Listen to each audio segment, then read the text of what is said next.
Hello दोस्तों, आज हम लोग महात्मा गांधी जी के बारे में जानेंगे और उनके फिलॉसफी ऑफ लाइफ जीवन दर्शन को भी हम लोग समझेंगे, जानेंगे और कुछ सीखेंगे। आई होप कि आपको कुछ ना कुछ इस वीडियो से सीखने में आपको मदद मिलेगा और यही मेरे लिए काफ़ी होगा। तो चलिए आज हम लोग स्टार्ट करते हैं महात्मा गांधी और इनके जीवन दर्शन को समझने का। तो सबसे पहले हम लोग महात्मा गांधी के बारे में कुछ जो फैक्ट्स है उसको हम लोग जानेंगे। जैसे कि महात्मा गांधी, तो महात्मा गांधी जी का जो जन्म हुआ था वो 2 अक्टूबर 1869 ईस्वी को हुआ था। कहाँ हुआ था? तो काठियावाड़ के पोरबंदर नामक नगर में। यहाँ पे वो जगह है जिसे कि आप मैप में देख सकते हैं कि जो जगह है ना, ठीक यहाँ पे है। पोरबंदर नामक नगर में हुआ था जो कि गुजरात में पड़ता है। ठीक है। अब क्या था, इनके जो पिता थे ना वो राजकोट रियासत के दीवान थे और माता जो थी इनके बहुत ही नम्र और दयालु महिला थी। और 13 वर्ष की आयु में, सोचिए इतनी कम एजों में इनकी क्या हो गई थी, शादी हो गई थी। कस्तूरबा जी के संग में इनकी शादी विवाह हो गया था। और 1887 में 1887 ईस्वी में इन्होंने मैट्रिकुलेशन की परीक्षा पास की और सितंबर को इन्होंने क्या किया, कानून की पढ़ाई के लिए इंग्लैंड चले गए। उसी साल 4 सितंबर को ये कानून की पढ़ाई करने के लिए इंग्लैंड चले गए और 10 जून 1891 बैरिस्टर बनकर भारत वापस आए थे। तो होता क्या है कि कितने लोगों को ये लगता है ना कि महात्मा गांधी अफ्रीका से ही बैरिस्टर की पढ़ाई किए थे, तो ये बात नहीं है ऐसा। आप ये ध्यान दीजिएगा कि ये इंग्लैंड गए थे बैरिस्टर की पढ़ाई करने के लिए और उसके बाद 10 जून 1891 को ये वापस भारत आते हैं और अप्रैल 1893 ईस्वी को गांधी जी को कानूनी सलाहकार के रूप में अफ्रीका भेज दिया जाता है। और जब वो अफ्रीका जाते हैं तो वहाँ पे जो लोगों के खिलाफ अन्याय हो रहा था, भारतीयों के ऊपर जो अन्याय हो रहा था, तो उनके विरुद्ध ये आवाज़ उठाते हैं और क्या करते हैं, इनका साथ देते हैं और अन्याय को समाप्त करने के लिए संघर्ष भी करते हैं। अब क्या है, 1915 को जब वो भारत आते हैं, यानी महात्मा गांधी 1915 को इंडिया आते हैं और स्वतंत्रता संग्राम में सक्रिय रूप से भाग लेना ये शुरू कर देते हैं। और 1920 में असहयोग आंदोलन शुरू कर दिए थे। और उसके बाद क्या होता है, 1942 में जब स्वतंत्रता संग्राम काफ़ी बड़े स्तर से फैल रहा था और उसी वक्त क्या होता है, गांधी जी को जेल भी हो जाता है। और जैसे हम लोग आगे देखते हैं धीरे धीरे क्या होता है, फिर 15 अगस्त 1947 को देश आज़ाद हो जाता है। और एक 31 जनवरी 1948 नाथूराम गोडसे गांधी जी की गोली मारकर हत्या कर देता है। तो ये सारी चीज़ें हैं, मतलब कि बहुत ही शॉर्ट चीज़ में जो मेन पॉइंट होता है ये मैंने आप सभी के सामने रख दिया है और आपको इससे अधिक जानने की आवश्यकता भी नहीं होगी। और यदि आपको इससे अधिक जानना है तो फिर आपको कुछ अच्छी किताबें पढ़नी होगी। खैर चलो हम लोग आगे बढ़ते हैं। तो ये हो गया गांधी जी के बारे में कुछ इम्पोर्टेंट बातें जो आपको याद रखनी है या जाननी है आपको, तो हम लोगों ने जान लिया है। ठीक है। अब क्या है कि हम लोग पढ़ेंगे जीवन दर्शन, फिलोसफी ऑफ लाइफ। तो महात्मा गांधी का जो जीवन दर्शन था वो आदर्शवाद आधार पे था। तो आदर्शवाद क्या होता है, तो आप सिंपल वे में समझने के लिए आप समझ सकते हैं कि एक धारणा होती है। क्या होती है? एक धारणा होती है जो सौहार्दपूर्ण जीवन, सौहार्दपूर्ण जीवन यानी परफेक्ट लाइफ आप बोल सकते हैं, और सिचुएशन स्थिति को प्राप्त किया जा सकता है। मतलब कि एक धारणा है, कैसी धारणा है, जिसके जरिए हम लोग एक सौहार्दपूर्ण जीवन और स्थिति को प्राप्त कर सकते हैं। ठीक है ना। हालांकि ये पूर्णतः संभव नहीं है। संभव कैसा है कि पूरा किसी भी समाज का या इस संसार का जो जीवन है वो परफेक्ट हो जाए, क्या हो सकता है? लेकिन हम लोग क्या करते हैं, ये भले ही संभव नहीं है, पूर्णतः संभव नहीं, लेकिन हम लोग प्रयास करते हैं। तो यही है आदर्शवाद। ठीक है। तो जीवन दर्शन का आधार क्या था इनका? आदर्शवाद है। ये ईश्वर पर बहुत ज़्यादा विश्वास करते थे, यानी अटल विश्वास था इनको ईश्वर पे। ठीक है ना। और क्या था, और इनका जो जीवन दर्शन है ना, मोटे तौर पे हम लोग 4 प्रमुख पार्ट्स में बांट सकते हैं, या इनके 4 प्रमुख तत्व है। पहला क्या है? सत्य, ट्रूथ। दूसरा क्या है? अहिंसा। क्या है? अहिंसा।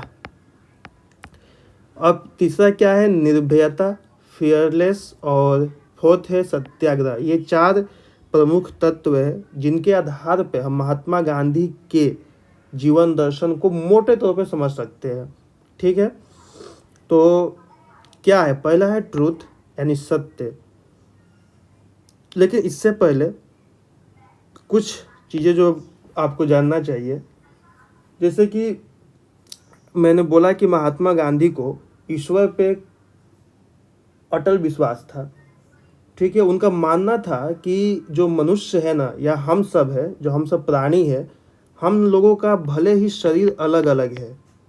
क्या है? शरीर अलग अलग है, किंतु जो आत्मा है ना, वो आत्मा हम सब में एक ही है।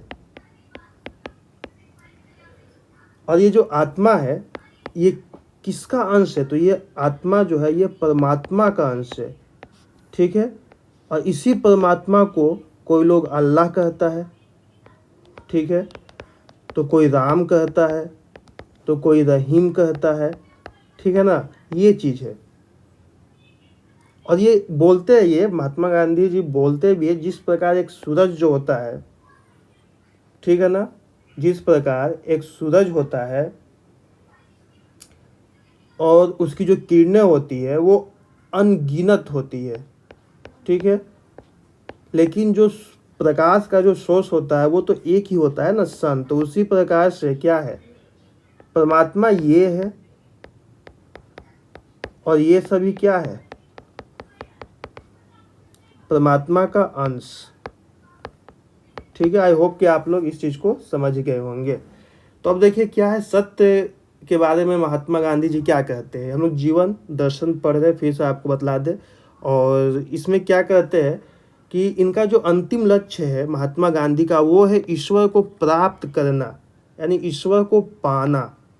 क्या करना? प्राप्त करना। संसार नाशवान है। नाशवान का मतलब होता है कि संसार आपका परसिबल है, परिसेबल है, यानी एक दिन समाप्त हो जाएगा, किंतु जो ईश्वर है ना, केवल ईश्वर ही अमर है, यानी मॉर्टल है। ईश्वर क्या है? मॉर्टल है, जो कभी कभी इमॉर्टल है, सॉरी इमॉर्टल है, जो कभी समाप्त नहीं हो सकते। मानव जीवन का जो अंतिम लक्ष्य होना चाहिए, ठीक है ना, ईश्वर को प्राप्त करने का, यदि मानव जीवन का अंतिम लक्ष्य ईश्वर को प्राप्त करना है, लेकिन इस ईश्वर को प्राप्त कैसे किया जा सकता है? तो वो एक ही तरीका है।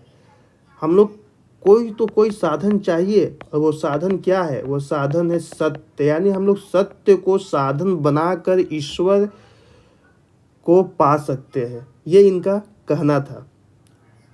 और सत्य सर्वश्रेष्ठ सिद्धांत ये मानते थे। और सत्य को हम लोग सत्य का प्रवाची कह सकते हैं कि ईश्वर ही तो है।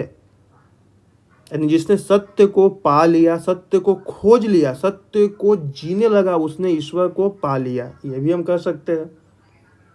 तो वो साधन मानते थे सत्य को, ईश्वर तक की पहुंचने की सीढ़ी मानते थे सत्य को, कि सत्य वो सीढ़ी है जिसके थ्रू हम लोग क्या कर सकते हैं कि ईश्वर तक पहुंच सकते हैं। ठीक है, वो कहते थे कि यदि कोई व्यक्ति मन, वचन, कर्म अथवा कार्य में सत्य का प्रयोग करता है तो ईश्वर अवश्य प्राप्त हो जाएंगे। यानी आपके मन में भी सत्य होना चाहिए, वचन में भी, कर्म में भी, अथवा कार्य में भी। यानी आप जो काम कर रहे हैं उसमें आपको सत्य को सेंटर में रख कर, केंद्र में रख कर आपको वो काम करना पड़ेगा, तभी आप ईश्वर को प्राप्त कर सकते हैं। ठीक है, ये ऐसा उनका मानना था। और यही नहीं, जीवन के प्रत्येक क्षेत्र में हम इसका प्रयोग करते हैं, क्योंकि बहुत ही व्यापक है। सत्य कोई छोटी सी चीज़ नहीं है कि आपको एक लाइन में, 2 लाइन में कोई डिफाइन कर देगा। इन्होंने अपना संपूर्ण जीवन सत्य की खोज में ही व्यतीत किया। सोचिए कि महात्मा गांधी जैसे महान महापुरुष, इन्होंने अपना पूरा जीवन सत्य की खोज में ही व्यतीत किया। ठीक है, तो ये है जीवन दर्शन में पहला क्या है? वो ट्रूथ पर बहुत ज़्यादा फोकस होता है कि सत्य को हमें साधन के रूप में रखना चाहिए। फिर दूसरा क्या बोलते हैं वो अहिंसा, ठीक है ना। हालांकि देखिए महात्मा गांधी का इतना ज़्यादा मान सम्मान पूरा इंडिया में नहीं पूरे वर्ल्ड में पूरी दुनिया में है कि हम लोग 2 अक्टूबर को क्या मनाते हैं, अहिंसा विश्व अहिंसा दिवस हम लोगों ने घोषित कर दिया है और 2 अक्टूबर विश्व विश्व अहिंसा दिवस मनाया जाता है। तो सत्य जो है का पालन केवल अहिंसा से ही हो सकती है। यानी कि आपको यहाँ समझिएगा थोड़ा सा कि यदि आपको सत्य को आपको पाना है तो उसका एक ही मार्ग है, वो है अहिंसा। यानी कि आपको अहिंसा बरतना पड़ेगा। ऐसा नहीं कि आप सत्य की खोज में आप हिंसात्मक कार्य करने लगे। यानी से मान लीजिए कि यदि यहाँ जैसे कि आप लोग देखते होंगे कि कुछ आंदोलन होता है, ठीक है ना। जैसे मान लीजिए सरकारें कुछ स्कीम लेके आती है या कुछ नियम कानून बनाती है। यदि आपको वो पसंद नहीं है या जनता को पसंद नहीं है या युवाओं को पसंद नहीं है तो वो क्या करे, अहिंसा का माध्यम लेके, ठीक है ना, जो उनको सही लग रहा है, जो उनको सत्य लग रहा है, उसको वो अपनी बातों को मनवाने के लिए सरकार पर दबाव डाले, लेकिन हिंसा के सहायता से नहीं, अहिंसा के सहायता से, ठीक है ना। तो कुछ समझने के लिए आपको मैंने बताया कि ये चीज़ें वो बोलना चाह रहे हैं। अब क्या होता है, अहिंसा का अर्थ क्या होता है। अच्छा, यहाँ पे एक चीज़ है कि सत्य और अहिंसा जो है ना एक दूसरे से संबंधित है गहरे स्तर पे। अब अहिंसा का अर्थ क्या होता है, अहिंसा मतलब ये खुद महात्मा गांधी के कथन है। वो बतलाते हैं कि अहिंसा का अर्थ क्या है। तो अहिंसा यानी नॉन वायलेंस, प्रत्येक प्राणी के विरुद्ध द्वेष का अभाव है। यानी कि आप जब अहिंसा को अपनाते हैं ना तो आपके अंदर से जो द्वेष होता है ना, घृणा, दूसरों के प्रति नफरत, वो समाप्त हो जाता है, उसमें अभाव आ जाता है। यह प्रगतिशील दशा है। इसका अर्थ चेतन रूप से कष्ट भोगना है। अहिंसा अपने सक्रिय रूप में जीवन के प्रति सद्भावना है। यह शुद्ध प्रेम है। यानी आपसे कोई पूछे कि अहिंसा क्या है तो आप एक वर्ड में इसका जवाब दे सकते हैं कि यह शुद्ध प्रेम ही अहिंसा होती है। अब क्या है फियरलेस यानी निर्भयता। यानी निर्भयता क्या है, तीसरा तत्व है जीवन दर्शन का। यानी बिना निर्भयता के सत्य तथा अहिंसा का पालन करना असंभव है। यानी कि आप सत्य तथा अहिंसा का पालन करना चाहते हैं तो आपको निर्भयता का पालन पहले करना पड़ेगा। यानी आपको फियरलेस बनना पड़ेगा, ठीक है ना। उसके बिना आप सत्य और अहिंसा का पालन कर ही नहीं सकते हैं। ये असंभव है।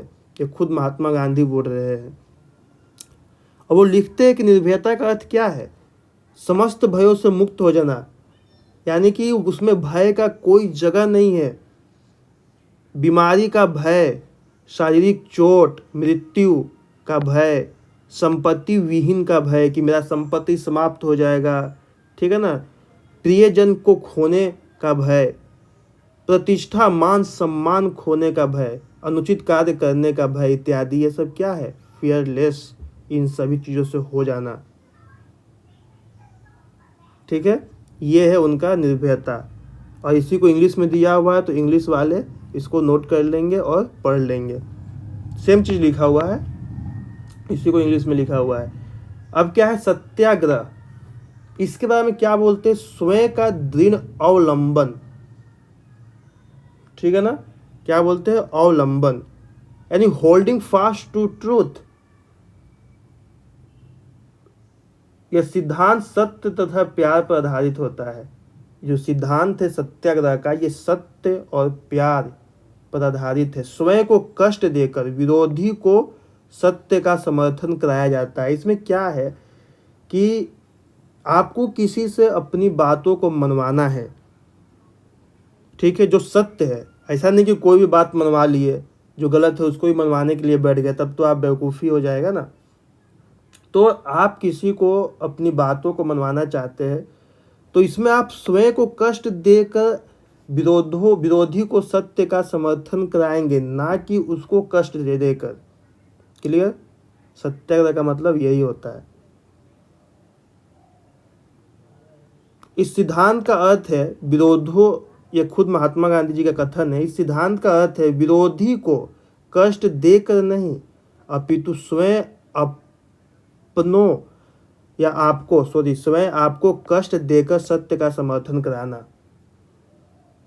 ठीक है, तो ये 4 जीवन दर्शन फिलोसफी ऑफ लाइफ फिर से एक बार मैं दोहरा देता हूँ कि पहले हम लोगों ने पढ़ा कि इनका जो प्रमुख जीवन दर्शन का जो प्रमुख 4 तत्व है मोटे तौर पर, जिसको हम लोग बोल सकते हैं। पहला है सत्य, ठीक है, ट्रूथ। दूसरा है अहिंसा, ठीक है, निर्भयता और सत्याग्रह।